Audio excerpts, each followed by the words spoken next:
Hello my dears, നമ്മളിന്ന് discuss ചെയ്യാൻ പോകുന്നത് കറണ്ട് അഫേഴ്സുമായി ബന്ധപ്പെട്ട രണ്ടാമത്തെ പാർട്ടാണ്. എല്ലാവർക്കും നമ്മുടെ വീഡിയോയിലേക്ക് സ്വാഗതം. 2024 ഡേ ഓഫ് ഫാമിലിയുടെ പ്രമേയം കുടുംബങ്ങളും കാലാവസ്ഥ വ്യതിയാനവും എന്നാണ് 2024 ഡേ ഓഫ് ഫാമിലിയുടെ പ്രമേയം എന്ന് പറയുന്നത്. ഇന്റർനാഷണൽ ഡേ ഓഫ് ഫാമിലി ആയിട്ട് ആചരിക്കുന്നത് മെയ് മാസം 15-ാം തീയതിയാണ്. ഇന്റർനാഷണൽ ഡേ ഓഫ് ഫാമിലീസ് ആയിട്ട് ആചരിക്കുന്നത് മെയ് 15. അതിൻ്റെ 2024 പ്രമേയം എന്ന് പറഞ്ഞത് ഫാമിലി ആൻഡ് ക്ലൈമറ്റ് ചേഞ്ച് എന്നാണ്. Families and climate change. ഇനി SK പൊറ്റക്കാടിൻ്റെ സ്മാരക തുക അല്ലെങ്കിൽ സമ്മാന തുകയാണ് 25,000 രൂപ എന്ന് പറഞ്ഞത്. SK പൊറ്റക്കാട് സ്മാരക തുക 25,000 രൂപ. അത് നമ്മളിപ്പോൾ പറഞ്ഞു. 84ാമത്തെ ഗ്രാൻഡ് മാസ്റ്റർ പുരസ്കാരം നേടിയിരിക്കുന്നത് R വൈശാലി ആണ്. R വൈശാലിയാണ് 84ാമത്തെ ഗ്രാൻഡ് മാസ്റ്റർ പുരസ്കാരം നേടിയിരിക്കുന്നത്. പാര പവർ ലിഫ്റ്റിംഗ് 2024 വേദി എന്ന് പറഞ്ഞത് തായ്ലൻഡാണ്. പാര പവർ ലിഫ്റ്റിംഗ് 2024 വേദി തായ്ലൻഡ്. 84ാമത്തെ ഗ്രാൻഡ് മാസ്റ്റർ പുരസ്കാരം നേടിയിരിക്കുന്നത് R വൈശാലിയാണ്. പാര പവർ ലിഫ്റ്റിംഗ് 2024 വേദി തായ്ലൻഡാണ്. ഏറ്റവും കൂടുതൽ തവണ എവറസ്റ്റ് കീഴടക്കിയ വ്യക്തി കാമി റിത ഷെർപ്പ. ഏറ്റവും കൂടുതൽ തവണ എവറസ്റ്റ് കീഴടക്കിയ വ്യക്തി കാമി റിത ഷെർപ്പ. അടുത്ത ചോദ്യമാണ് 2023 ഫിലിം ക്രിട്ടിക്സ് അവാർഡ് അല്ലെങ്കിൽ 47ാമത്തെ ഫിലിം ക്രിട്ടിക്സ് അവാർഡിൽ മികച്ച ചിത്രമായിട്ട് തിരഞ്ഞെടുക്കപ്പെട്ടത് ഏതെന്ന് ചോദിച്ചു കഴിഞ്ഞാൽ ആട്ടം. ആട്ടം എന്ന ചിത്രം ആണ് 47ാമത്തത് അല്ലെങ്കിൽ 2023 ഫിലിം ക്രിട്ടിക്സ് അവാർഡ് നേടിയത്. ഇനി 10 കോടി ആയുഷ്മാൻ ഹെൽത്ത് അക്കൗണ്ട് ക്രിയേറ്റ് ചെയ്ത ഇന്ത്യയിലെ ആദ്യ സംസ്ഥാനം ആണ് ഉത്തർപ്രദേശ്. ഉത്തർപ്രദേശാണ് ഇന്ത്യയിലെ ആദ്യത്തെ ആയുഷ്മാൻ ഹെൽത്ത് അക്കൗണ്ട് കാർഡ് 10 കോടി ക്രിയേറ്റ് ചെയ്ത ഇന്ത്യയിലെ ആദ്യ സംസ്ഥാനം ഉത്തർപ്രദേശ്. ആയുഷ്മാൻ ഹെൽത്ത് അക്കൗണ്ടിൻ്റെ 10 കോടി കാർഡുകൾ ക്രിയേറ്റ് ചെയ്ത ആദ്യ സംസ്ഥാനം ഉത്തർപ്രദേശ്. ലോക ഹൈഡ്രജൻ ഉച്ചകോടി വേദി 2024 ലോക ഹൈഡ്രജൻ ഉച്ചകോടി വേദി എന്ന് പറയുന്നത് നെതർലൻഡിലെ റോട്ടർഡാമാണ്. നെതർലൻഡിലെ റോട്ടർഡാമിൽ വെച്ചിട്ടാണ് ലോക ഹൈഡ്രജൻ ഉച്ചകോടി വേദി 2024 നെതർലൻഡ് റോട്ടർഡാം. അടുത്തത് ഇന്ത്യ ഇന്റർനാഷണൽ ബുള്ളിയൻ എക്സ്ചേഞ്ചിൻ്റെ ആദ്യത്തെ ട്രേഡിംഗ് കം ക്ലിയറിംഗ് മെമ്പർ ആയിരിക്കുന്ന ബാങ്കാണ് SBI. ഇതാണ് SBI ആണ് international bullion exchange first trading cum clearing member ബാങ്കായിട്ട് തിരഞ്ഞെടുത്തത് SBI ആണ്.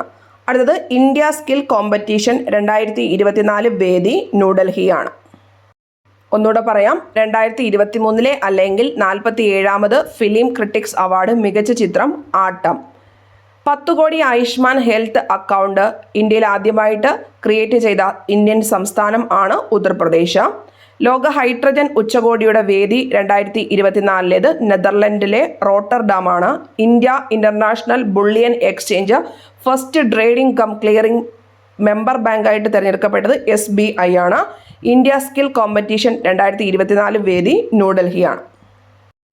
അടുത്തത് തീവ്രവാദ വിരുദ്ധത്തിന് വേണ്ടിയിട്ട് പ്രവർത്തിക്കുന്ന ഒരു പ്രൊജക്റ്റ് അല്ലെങ്കിൽ ഒരു സംയുക്ത അഭ്യാസമാണ് തർക്കാഷ് എന്ന് പറഞ്ഞത്. തർക്കാഷ് അതിൻ്റെ 7ാം പതിപ്പിന് വേദി കൊൽക്കട്ടയായിരുന്നു. തീവ്രവാദ വിരുദ്ധവുമായി ബന്ധപ്പെട്ട ഒരു ഇന്ത്യയും അമേരിക്കയും തമ്മിലുള്ള ഒരു സംയുക്ത അഭ്യാസമാണ് തർക്കാഷ്. അതിൻ്റെ 7ാം പതിപ്പിൻ്റെ വേദിയാണ് കൊൽക്കട്ടയിൽ വെച്ച് നടന്നത്. തീവ്രവാദ വിരുദ്ധം തർക്കാഷ്, ഇന്ത്യയും അമേരിക്കയും തമ്മിലുള്ള സംയുക്ത അഭ്യാസം തർക്കാഷ് 7ാമത്തെ പതിപ്പാണ് കൊൽക്കട്ടയിൽ വെച്ച് നടന്നത്.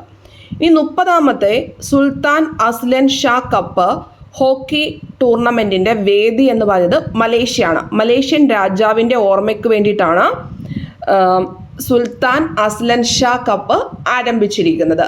മലേഷ്യൻ രാജാവിൻ്റെ ഓർമ്മയ്ക്ക് വേണ്ടിയിട്ടാണ്. ഇനി അതിൻ്റെ വേദി 30ാമത്തേതിൻ്റെ മലേഷ്യ ആയിരുന്നു. വിജയ് ജപ്പാനാണ്. വിജയ് ജപ്പാൻ. റണ്ണറപ്പ് ചോദിച്ചാൽ Pakistan എഴുതിക്കോണം. 30ാമത്തെ Sultan Azlan Shah cup. ഈ ഒരു കപ്പ് എന്തുമായി ബന്ധപ്പെട്ടിരിക്കുന്നു? ഹോക്കിയുമായി ബന്ധപ്പെട്ടിരിക്കുന്നു. വേദി മലേഷ്യയാണ്. വിജയ് ജപ്പാനാണ്. ഇനി നമുക്ക് 250 രൂപ നാണയം ഇപ്പോൾ അടുത്തിടെ പുറത്തിറക്കിയിട്ടുണ്ട്. അപ്പോൾ 250ാം വാർഷികം ആണ് മുംബൈ ആസ്ഥാനമാക്കിയിട്ടുള്ള മസഗോൺ ഡോക്ക് ഷിപ്പിൻ്റെ 250-ാം വാർഷികം ആയിട്ടുള്ള മസഗോൺ ഡോക്ക് ഷിപ്പിൻ്റെ 250-ാം വാർഷികത്തെ തുടർന്നിട്ട് ഇറക്കിയ നാണയമാണ് 250 രൂപ നാണയം. അതിൻ്റെ ആസ്ഥാനം എവിടെയാണ്? മുംബൈ. മസഗോൺ ഡോക്ക് ഷിപ്പിൻ്റെ 250-ാം വാർഷികത്തെ തുടർന്ന് പുറത്തിറക്കിയ നാണയം എത്ര രൂപയുടേതാണ്? 250 രൂപയുടേതാണ്. ഇനി ദ അയൺ ലേഡി എന്ന് പറയുന്ന ചിത്രം ആരുടെ ജീവിതം പ്രമേയമാക്കി എന്ന് ചോദിച്ചു കഴിഞ്ഞാൽ മാർഗ്രറ്റ് താച്ചറുടെ ജീവിതം പ്രമേയമാക്കിയതാണ് ദ അയൺ ലേഡി എന്ന് പറയുന്ന ചിത്രം. അപ്പം ഈ മാർഗ്രറ്റ് താച്ചർ എന്ന് പറയുന്നത് ബ്രിട്ടനിലെ ഫസ്റ്റ് വുമൺ പ്രൈം മിനിസ്റ്റർ ആണ്. ബ്രിട്ടനിലെ ആദ്യത്തെ വനിതാ പ്രധാനമന്ത്രിയായിരുന്നു മാർഗ്രറ്റ് താച്ചർ. ഈ മാർഗ്രറ്റ് താച്ചറുടെ ജീവിതം പ്രമേയമാക്കി നിർമ്മിച്ച സിനിമയാണ് ദ അയൺ ലേഡി എന്ന് പറഞ്ഞത്. ഈ സിനിമയിലെ അഭിനേത്രിയാണ് മെറിൽ സ്ട്രീപ്പ് എന്ന് പറയുന്നത്. Meryl Streep. അപ്പം ഇതിന് ഇമ്പോർട്ടൻസ് ആയിട്ട് കറണ്ട് അഫേഴ്സിനകത്ത് വരാൻ കാര്യം ഇവർക്ക് ഒരു പുരസ്കാരം ലഭിച്ചിട്ടുണ്ടായിരുന്നു. കാൻ ഫിലിം ഫെസ്റ്റിവലിലെ പാം ഡിയോർ പുരസ്കാരം നേടിയ അമേരിക്കൻ നടിയാണ് മെറിൽ സ്ട്രീപ്പ്. അപ്പം ഇത് ഓൾറെഡി ഇവർ നേരത്തെ അഭിനയിച്ച ചിത്രമാണ് ദ അയൺ ലേഡി എന്ന് പറയുന്നത്. മെറിൽ സ്ട്രീപ്പിന് കാൻ ഫിലിം ഫെസ്റ്റിവലിനകത്ത് പാം ഡിയോർ പുരസ്കാരം നേടിയ അഭിനേത്രിയാണ്.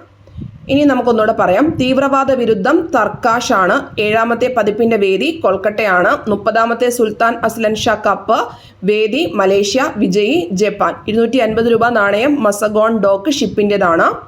ദ അയൺ ലേഡി എന്ന ചിത്രം മാർഗ്രറ്റ് താച്ചറിനെ പറ്റിയിട്ടായിരുന്നു. അതിനകത്ത് അഭിനേതാവ് മെറിൽ സ്ട്രീപ്പ് ആണ്. അപ്പോൾ ഇത്രയും കാര്യങ്ങൾ കൃത്യമായിട്ട് തന്നെ നിങ്ങൾ പഠിക്കുക. അപ്പം നമ്മൾക്ക് 100 ഡേയ്സ് സ്റ്റഡി പ്ലാൻസ് വിത്ത് PDF അവൈലബിൾ ആണ്.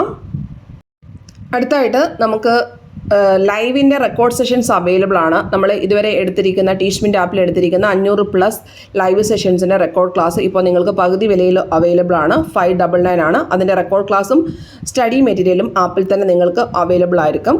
ഇപ്പം ജസ്റ്റ് 599 റുപ്പീസ് മാത്രമേ ഉള്ളൂ. അപ്പോൾ അതിനകത്ത് മാത്സിൻ്റെ ക്ലാസ്സിലെ ബാക്കി എല്ലാത്തിൻ്റെയും PYQ ഓറിയൻറ്റ് ചെയ്തിട്ടുള്ള ക്ലാസ്സസും സിലബസ് ബേസ്ഡ് ആയിട്ടുള്ള ക്ലാസ്സസും എല്ലാം അവൈലബിൾ ആയിരിക്കും. അടുത്തത് നമ്മൾ ഫോക്കസ് ഏരിയ, അതായത് ഇതിനകത്ത് history, geography, economics, arts, physics, chemistry, biology, Kerala administration, special laws, computer, constitution തുടങ്ങിയവയും ബന്ധപ്പെട്ട് 2021 മുതൽ PSC ഇങ്ങോട്ട് ചോദിച്ചിരിക്കുന്ന PYQൻ്റെ കണക്റ്റഡ് പോയിന്റ്സ് ആണ്. ഇപ്പോൾ ഇതിൻ്റെ പ്രൈസ് 299 ആണ്. ഇത് ഏതെങ്കിലും വാങ്ങിക്കാൻ താല്പര്യമുള്ളവർ ഈ നമ്പറിൽ മെസ്സേജ് ചെയ്യാവുന്നതാണ്. താങ്ക്